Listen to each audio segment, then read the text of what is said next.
Hello everyone, नमस्ते। मैं हूं डॉक्टर किमी मित्तल, एमडीएस ऑर्थोडोंटिक्स, एसटीएमसी जयपुर से। आज का हमारा जो टॉपिक है वो है मुंह का पूरा नहीं खुल पाना। आइडली जो हमारा मुंह होता है वो हमारे हाथ की 3 फिंगर्स जितना खुलना चाहिए। अगर किसी पेशेंट में 3 फिंगर्स खुलता है देन इट इज़ नॉर्मल, लेकिन अगर ये 2 फिंगर या 1 फिंगर है then it is the abnormal condition.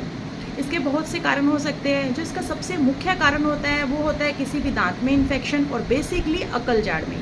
अगर किसी की अकल जाड़ टेढ़ी है, इम्पैक्टेड है या उसमें इन्फेक्शन है तो it will lead to swelling, और स्वेलिंग से मुंह खुलना बंद हो जाता है। दूसरा कारण रहता है कि हमारे यहाँ पर एक टीएमजे जॉइंट होता है जो हमारे मुंह को बड़ा खोलता है और बंद करता है। अगर उस जॉइंट में कोई फ्रैक्चर है, कोई इन्फेक्शन है या वहाँ का फ्लूइड लॉस हो गया है तब मुंह जो है वो खुलना बंद हो जाता है। तीसरा मुख्य कारण रहता है प्री कैंसरस कंडीशन।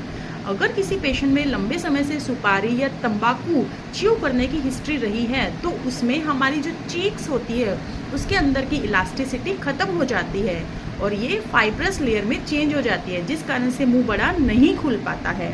ये एक तरह की प्री कैंसरस कंडीशन होता है। तो इसका ट्रीटमेंट सबसे बड़ा रहता है पेशेंस। मतलब हर एक पेशेंट को धैर्य रखना पड़ता है। मुंह खुलने में समय लगता है, लगभग 1 महीना, 2 महीना या किसी पेशेंट में 6 मंथ्स का भी टाइम लग सकता है। इसके लिए आपको अपने घर पर गर्म सिकाई करनी पड़ती है, या तो हॉट वाटर से या गर्म कपड़े से। दिन में कम से कम 30 to 40 टाइम्स आपको उस पर्टिकुलर एरिया पर, यहाँ मसल्स पे और जॉइंट पर गर्म कपड़ा रखकर सेक करना होता है। जब ये पूरी तरह से आपको लगता है कि गर्म का सिकाव हो गया है तो मुंह को बड़ा खोलने की कोशिश करनी है।